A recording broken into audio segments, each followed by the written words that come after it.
प्यार में धोखा खाए हुए एक पति, उसे धोखा देने वाली उसकी पत्नी और उसके साथ इस प्रेम त्रिकोण का तीसरा भाग। एक आकर्षक नौजवान हसीन दिलरुबा फिल्म को एक धमाकेदार शुरुआत देती है। इस कहानी की शुरुआत उत्तर भारत के एक छोटे से शहर ज्वालापुर में होती है, जहां दिल्ली की एक लड़की अपने आप को फंसा हुआ पाती है। घर के कामकाज में उलझी और अपने सीधे साधे पति की सादगी से परेशान, वे अपने आप को अपने पति के चचेरे भाई की तरफ खिंचा हुआ पाती है। चचेरा भाई इस बात का फायदा उठाता है और यहीं से कहानी में ट्विस्ट आता है। इस फिल्म में एक काल्पनिक उपन्यासकार दिनेश पंडित का कई बार नाम लिया गया है और ये कहानी भी एक दिलचस्प उपन्यास की तरह ही आगे बढ़ती है। एक ऐसा उपन्यास जिसे आपने एक बार शुरू किया तो छोड़ने का मन नहीं करता है।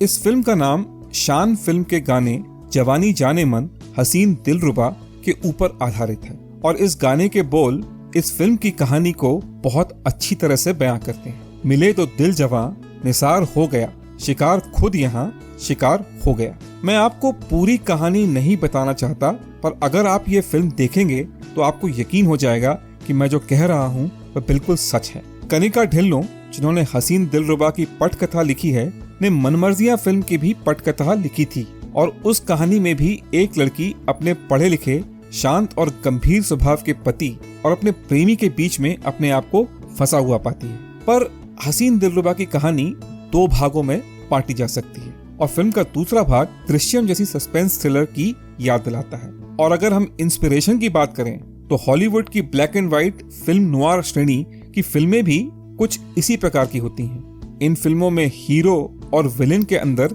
ज्यादा फर्क नहीं होता है और जो भी अपराध या हिंसा होती है उसके पीछे कोई ना कोई आकर्षक महिला होती है। हॉलीवुड की एक और पुरानी फिल्म स्ट्रॉ डॉग्स का भी जिक्र करना जरूरी है, क्योंकि हसीन दिलरुबा में जो सीधा साधा पति अपने स्वभाव को ताक पर रखकर बदला लेता है, वह स्ट्रॉ डॉग्स की कहानी से काफी मेल खाता है। हाल ही में नेटफ्लिक्स पर रात अकेली है नाम की फिल्म रिलीज हुई थी और उस फिल्म में जिस तरह से पुलिस मर्डर केस को सुलझाने का काम करती है, उसकी एक झलक हसीन दिलरुबा में भी देखने को मिलती है। जैसा कि मैंने पहले कहा है, हसीन दिलरुबा की कहानी दो भागों में बटी हुई।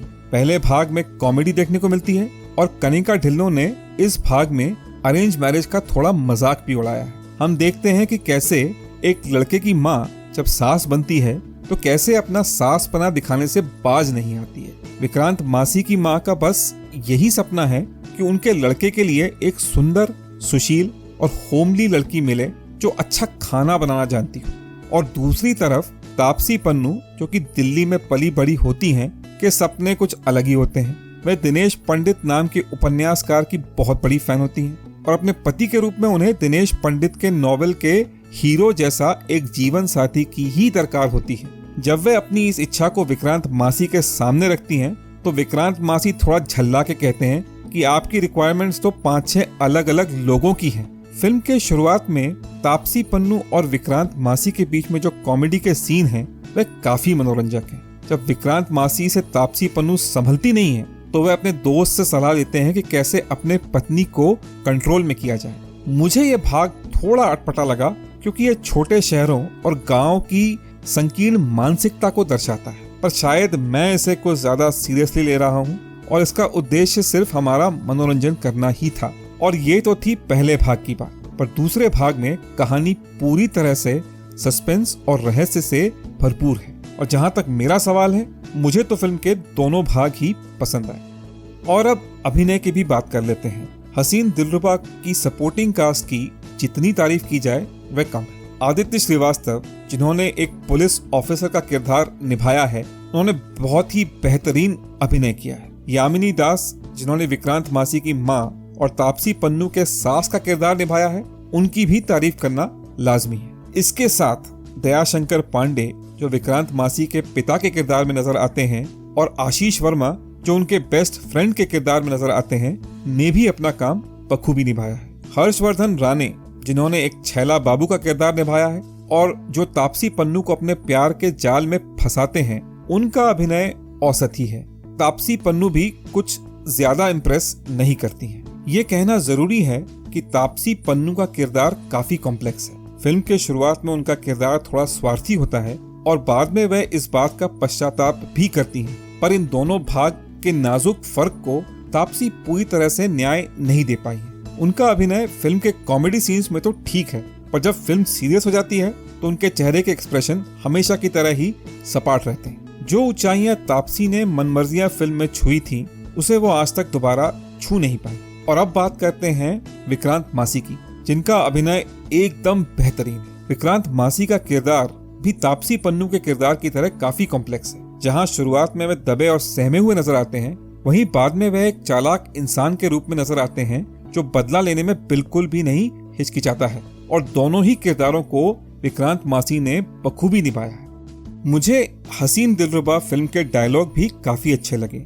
छोटे शहरों का जो वातावरण होता है और वहाँ की जो भाषा बोली जाती है, उसकी सच्चाई को इस फिल्म के डायलॉग काफी अच्छी तरह से पेश करते हैं। खासकर यामिनी दास के जो कटाक्ष हैं, वे काफी मजेदार हैं। मुझे विनिल मैथ्यू का निर्देशन भी काफी पसंद आया। कई डायरेक्टर ऊट पटांग कैमरा एंगल डालकर दर्शकों का ध्यान अपनी ओर खींचना पसंद करते हैं, पर विनिल मैथ्यू ऐसा बिल्कुल भी नहीं करते हैं। फिल्म के एक सीन में जब विक्रांत मासी, जो कि गुस्से से भरे हुए होते हैं, सोती हुई तापसी पन्नू की तरफ नजर डालते हैं, तो उस सीन को विनिल मैथ्यू ने लाल रंग से संजोया है विक्रांत मासी के जुनून को दर्शाने के लिए, और ये काबिले तारीफ है। ये बस एक उदाहरण ही है, और ऐसे कई सीन इस फिल्म में हैं जो बताते हैं कि विनिल मैथ्यू काफी टैलेंटेड निर्देशक हैं।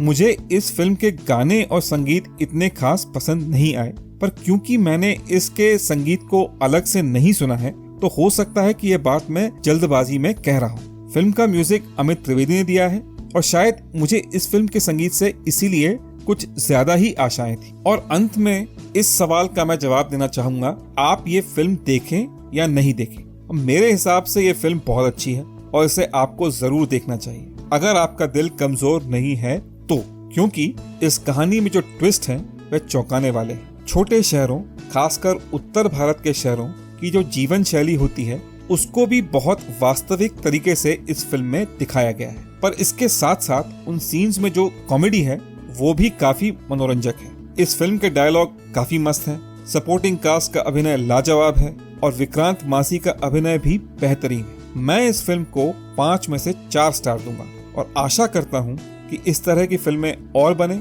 और विक्रांत मासी जैसे टैलेंटेड कलाकारों को और ज्यादा काम मिले। मुझे आशा है कि आप लोगों को मेरा रिव्यू पसंद आएगा। आप में से कुछ लोग मेरे रिव्यू से असहमत भी होंगे, और ये पूरी तरह से वाजिब है। किसी ने सही ही कहा है कि पसंद अपनी अपनी और ख्याल अपने अपने। आप लोग कमेंट में मुझे बताएं कि आपको ये फिल्म पसंद आई या नहीं। अगर आपको ये रिव्यू अच्छा लगा तो प्लीज मेरे चैनल को सब्सक्राइब करें, बेल आइकॉन को दबाएं और इस वीडियो को लाइक जरूर करें। अगर आप इस वीडियो को लाइक करेंगे तो YouTube इस वीडियो को और लोगों तक पहुंचा पाएगा। आप सबके समय के लिए धन्यवाद, और मैं मिलता हूं आपसे अगले वीडियो में।